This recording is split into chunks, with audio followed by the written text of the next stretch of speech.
Hiru fermioien espin osoaren autofuntzioak aztertu dugu ditugu. Fermioienekin lotutako espina bat biren dala kontsidatu dugu, hau da elektrioekin gertatzen dena, elektrioek daukaten espina adibidez, eta beraz hemen egingo duguna izango da hiru espinen batura aztertuko dugu. Eta batura aztertzerakoan lehenengo egingo duguna izango da batura horretatik ateratzen diren espinen balioak aztertuko ditugu. Aurrekoan egin genuen bi partikulen kasuan, eta oraintxe hiru partikulekin egingo dugu eta ikusiko duzuenez askoz ere zailagoa izango dugu. Bueno, lehenengo eta behin, binaka joango gara eta bi hauen baturatik, bat biren baturatik ateratzen diren espinak, espinen zenbaki kuantikoak dira bat eta 0. Eta gero egin behar dugu, batu egin behar dugu hause bat birenekin. Bueno, bat birenekin batzerakoan, hementxe bi posibilitate ditugu. Lehenengo eta behin, daukagu bat gehi bat biren egitea, eta gero bestadetik 0 gehi bat biren egitea. 0 gehi bat biren egitea. Bueno, lehenengo eta behin. Bat gehi bat biren egiten badugu, orduan gogora ezazue, hemetik ateratzen diren espinaren zenbaki kuantiko, izango da, maksimoa da bat gehi bat biren, beraz, 3 biren, eta minimoa izango dugu, bat ken bat biren, beraz, bat biren. Eta bi hauen arteko aldea batekoa denez, ez daukagu gehiagorik. Orduan, honekin lotutako hauek badira ateratzen diren S2 hau eta ateratzen diren S osoak, ateratzen diren spin egoera diferenteak, egon daitezken MS zenbaki kuantikoarekin, beraz SZ-aren proiekzioarekin lotutako zenbaki kuantikoarekin daude lotuta. Beraz, lehenengo eta behin, S osoa, hementxe jarriko dugu, hementxe jartzen dugun kolumna honetan daudenak dira S osoarekin lotutako zenbaki kuantikoak. Orduan, S osoa 3 biren badugu, orduan egon daitezken MS zenbaki kuantikoak izango dira maksimoa 3 biren, gero bat biren, minus bat biren, eta minus 3 biren. Gero bestaldetik, bat birekin lotuta daudenak dira bat biren eta minus bat biren. Hori alde honetatik. Gero bestaldetik ere, kontutan hartu behar dugu, 0 gehi bat biren dugula. Beraz, hemetik atera daiteken beste S-ren zenbaki kuantikoa dugu, baita bat biren ere aurrekoen bezala, baina kasu honetan, orain jatorria diferentea denez, beste egoera diferente bat daukagu. Eta honekin lotutako MS-ren zenbaki kuantikoak dira baita bat biren eta minus bat biren. Beraz, ikusten duzuenez, S bat biren deneko bi egoera diferenteak ditugunez, nolabait era diferentean izendatzeko, erabaliko dugu A eta B egoerak izango ditugula. Bueno, beraz, ikusten duzuenez, 3 hauen batura egiterakoan ateratzen diren spin egoera diferenteak dira, guztira 8 dira. S osoaren zenbaki kuantiko posibleak dira, 3 biren alde batetik eta gero bestaldetik bat biren. Beraz, ointxea badakigu zeintzuk diren ateratzen diren espinarekin lotutako zenbaki kuantikoak, espin osoarekin lotutako zenbaki kuantikoak. Eta oin egingo dugu, aztertuko dugu nolakoak diren egoera hauek, autofuntzio hauek. Eta egingo duguna horretarako, oinarri honetan adieraziko ditugu hauek.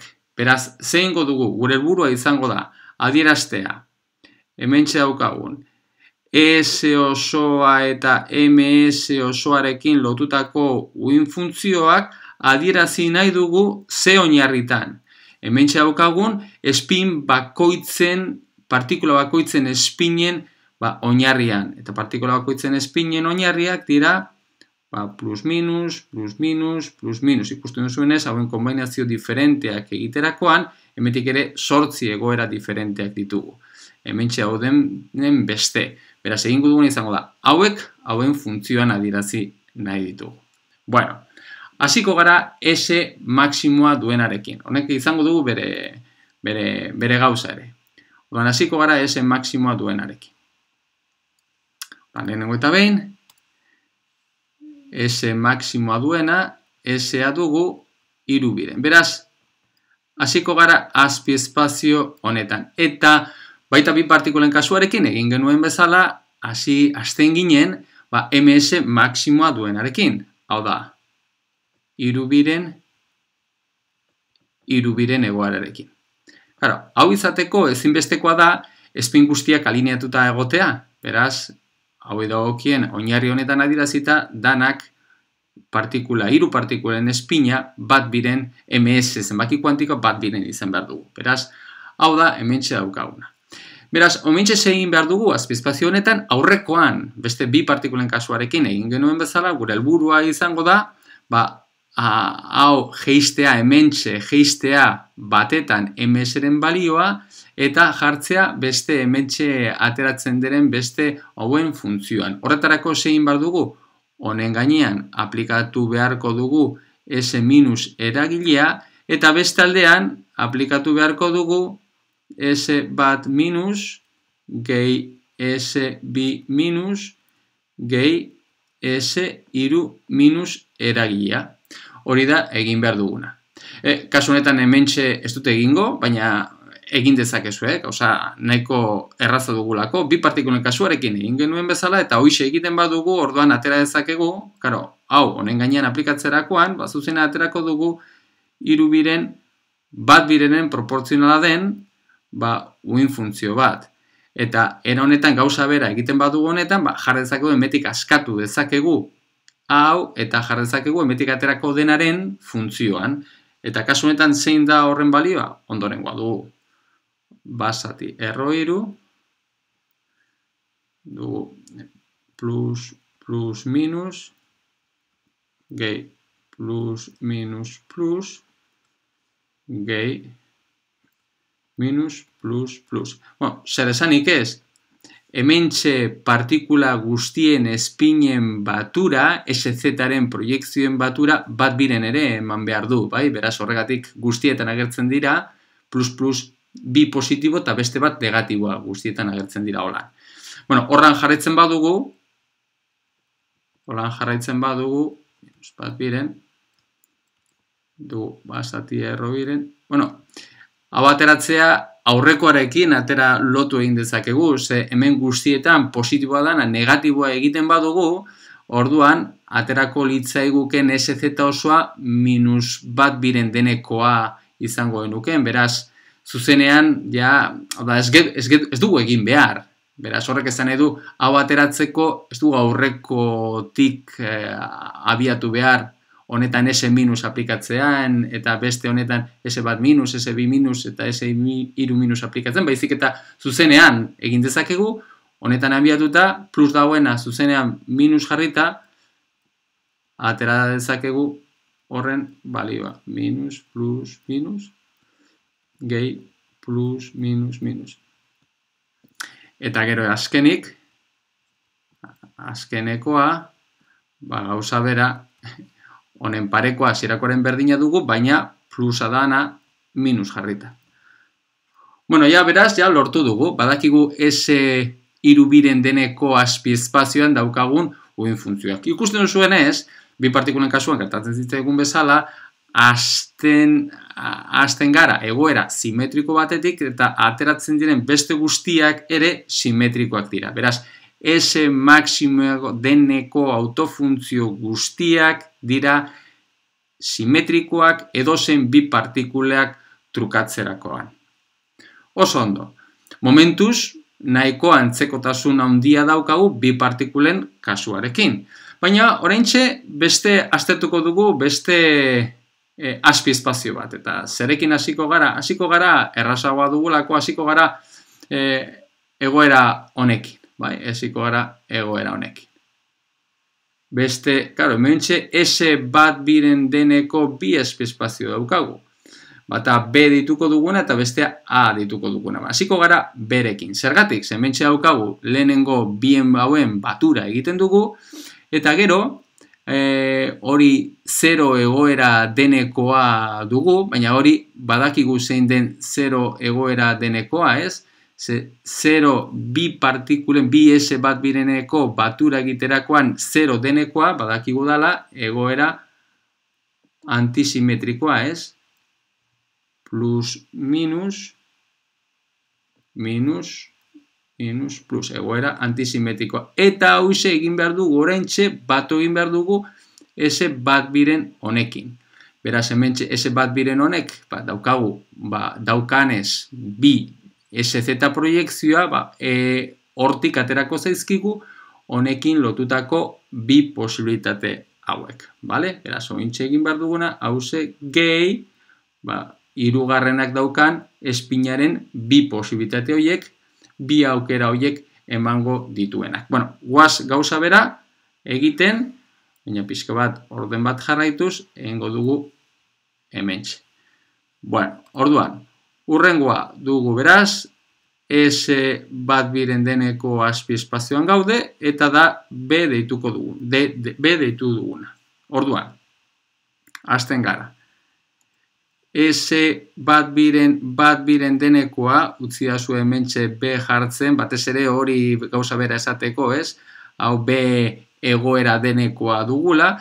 Esan dugun ez dala, S0 deneko egoera, bi partikula, lehenengo bi partikulak batzerakoan duguna, beraz, egoera hauze, gehi, espinozoa bat biren denez, hirugarrenekoa plus izan behar du. Beraz, hemetik ateratzen zaigun, egoera ondorengoa dugu. Plus, minus, plus, minus, minus, plus, plus. Oso ondo.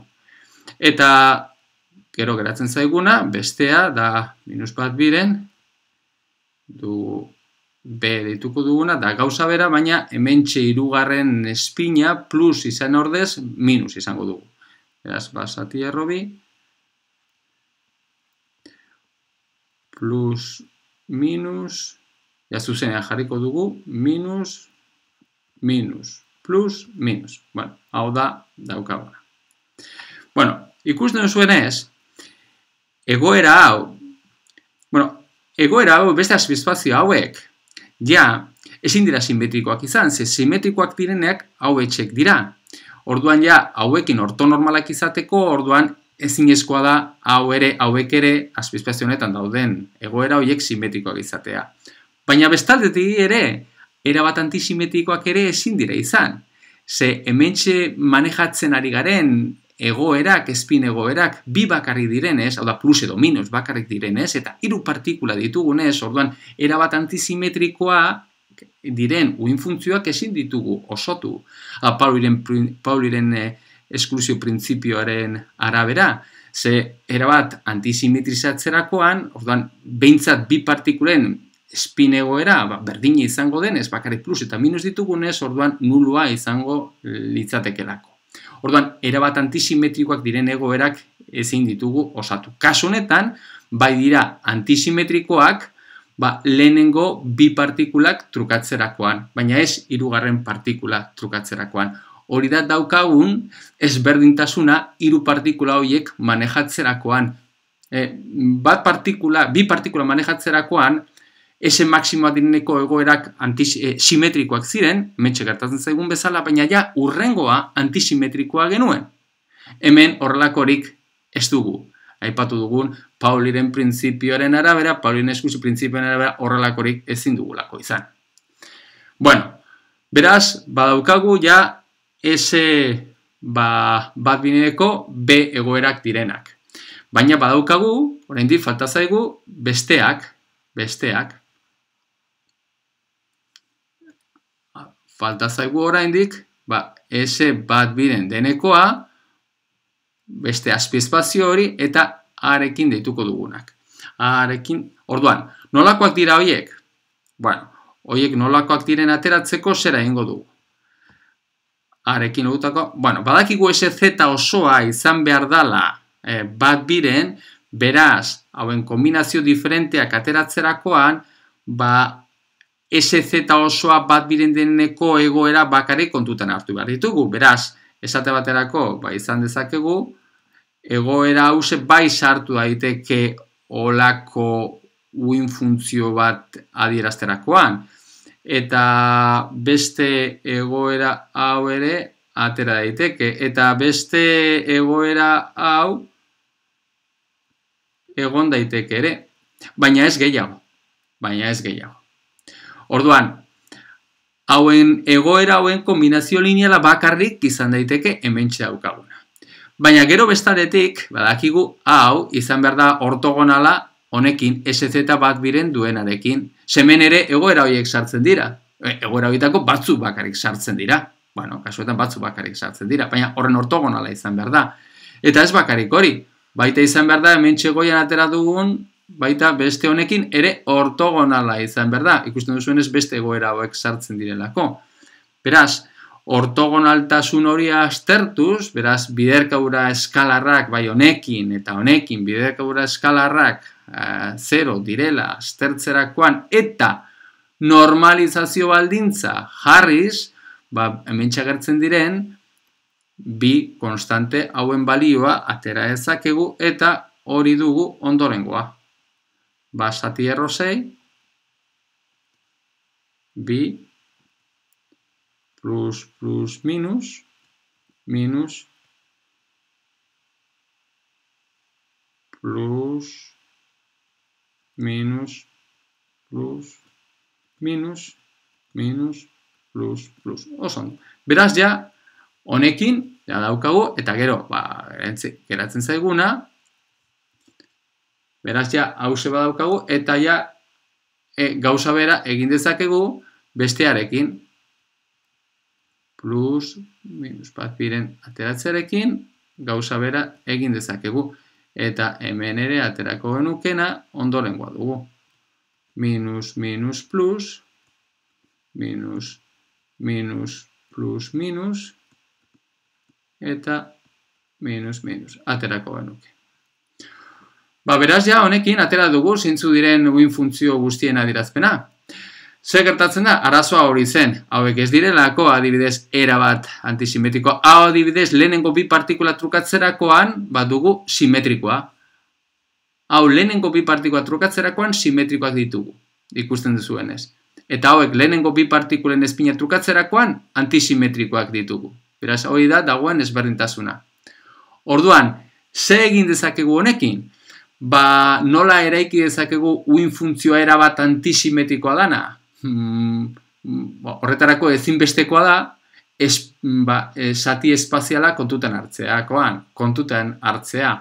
Hau da, funtzio erabat antisimetrikoa eraikitzeko, adibidez, gure espin osoa 3 biren bada, orduan ez dago inolako arazorik, ze uin funtzio osoa eraikitzerakoan, uin funtzio osoa antisimetrikoa dana eraikitzerakoan, hemetik datozen espin egoerak simetrikoak direnez, orduan bai separatu indezakegula espin egoera eta zati espaziala bizatitan, eta hori bai ezinbestekoa izango da zati espaziala hause, kasu horretan, zati espaziala hause, kasu honetan, bai izatea antisimetrikoa. Zeren eta honekin lotuta dagoen egoera S bat 3 biren eta edozein MS baterako egoera hauek direlako simetrikoak direlako. Orduan, uin funtzioa osoa ateratzeko, antisimetrikoa den uin funtzioa ateratzekoa, bai banandu dezakegu alde batetik zati espaziala, eta espinarekin lotutako zatia, eta zati espaziala, eta horretarako ezinbestekoa da zati espaziala antisimetriko izatea edozein bi partikulen trukaketaren aurrean. Baina, beste S berdin bat biren egoera batean egonda, horrelako banaketa hause ezin dugu egin. Ze hementxe erabat antisimetrikoa den uin funtzio bat lortzeko askoz ere zailagoa dugulako. Esate baterako. Demagun, hartzen dugula S bat biren eta MS bat biren duen egoera bat. Bai? Orduan, eta gaude adibidez, B eratakoak direnak izendatu ditugunak. Gora ezagun, hauekin lotutako uhin funtzioak direla, plus, plus, minus, markatu, ez da plus, minus, baizik eta plus, minus, plus, eta minus, plus, egoera dugula. Bueno, orduan, alde batetik, bat eta bi partikula trukatzerakoan, uhin funtzioa, bat eta bi partikula trukatzerakoan espinarekin lotutako uhin funtzioa antisimetrikoa denez,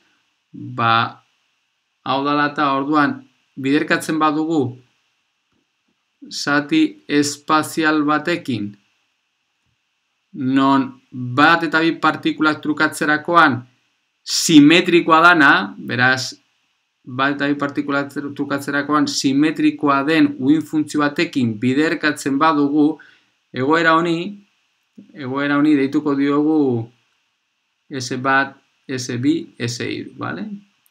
Orduan, hauze, era honetan biderkatzerakoan, orduan bai, bat eta bi partikula trukatzerakoan hau antisimetrikoa denez, eta hau simetrikoa den batekin biderkatzen badugu, orduan bai betetzen dela, bat eta bi partikula trukatzerakoan bakarrik, hementxe daukagun ekarpena, izango dugula antisimetrikoa. Ze bat eta bi espina trukatzerakoan halako egoera batekin, halako egoera batean antisimetrikoa dalako. Baina, klaro, ez da nahikoa. Guk nahi duguna da edozen bi partikula trukatzerakoan antisimetriko izatea. Beraz, beste hori lortzeko, beste bi termino hauek, utzia zuelenego jartzen egoera espaziala, beste bi termino hauek gehitu egin behar ditugu. R2, R3, R1, S2, S3, S1. Hori da bat, eta bestea izango genuken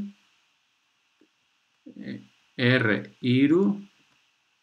R1, R2, eta bin funtzioa, S3, S1, eta S2. Beraz, beste bi ekarpen haue baitzerakoan, orduan bai era honetan osotzen den uhin funtzioa, bai izango litzatekela antisimetrikoa. Bakarrik esan hementxe agertzen den espin egoera hause dugula. Beraz, jarriko dugu hementxe hori esateko dugula S1 biren eta MS bat biren. Beraz, S1 biren, MS bat biren. Beraz, horretan lortu dugu uhin funtzioa. Eta honen egoera, honen motakoa da B motakoa. Beraz, B motakoa, dugu hemen B motakoa, S1 biren eta MS bat biren. Beraz, honetan bai lortu dugula, uhin funtzioa era antisimetrikoa dana, eta hementxe erabili ditugun spin egoerak dira spin osoaren autofuntzioak erabili ditugu. Hau badaukate alako simetria, kasu honetan antisimetria bat, baina bakarrik lehenengo bi partikulak trukatzerako orduan. Hau da, laburbilduz, ikusi duzuenez, bai posible izan dugula spin osoaren autofuntzioak ateratzera hiru partikula ditugunean. Baina, naiz eta S osoa maksimoa deneko azpiespazio horretan duten autofuntzioak simetrikoak izan, ja, S txikioak direneko azpiespaziotan daudenak, ja, ez daukate erabat, ez dira erabat antisimetrikoak, ezin direlako izan. Beraz, S maksimoa direneko uhin funtzioak eraikitzerakoan naiz eta bai posible izan banatzea S osoa eta alde batetik S osoa direneko autofuntzioak eta egoera espazialarekin lotutako uhin funtzioak eta antisimetrikoak direnekoak horretarako ezinbestekoa da zati espazio antisimetriko izateak, S txikiagoak duteneko azpiespazioekin aritzeak askoz ere zailagoa da, nekagarria da, ez du printzipioz, ez duela merezi, esango nuke. Beraz, ja, hiru partikulak eta zer esanik ez, partikula gehiagorekin ari garenean, espin osoaren autofuntzioekin lan egitea, bueno, benetan nekagarria da, eta berauka, beraz, ezinbestekoa bada, oso interesgarria bada, manejatzea eta erabiltzea, eta izatea espin osoaren informazioa, egin beharko dugu, holan eginez. Baina bestela, ez du merezi. Hori da, metik ateratzen dugun, mezu nagusiena.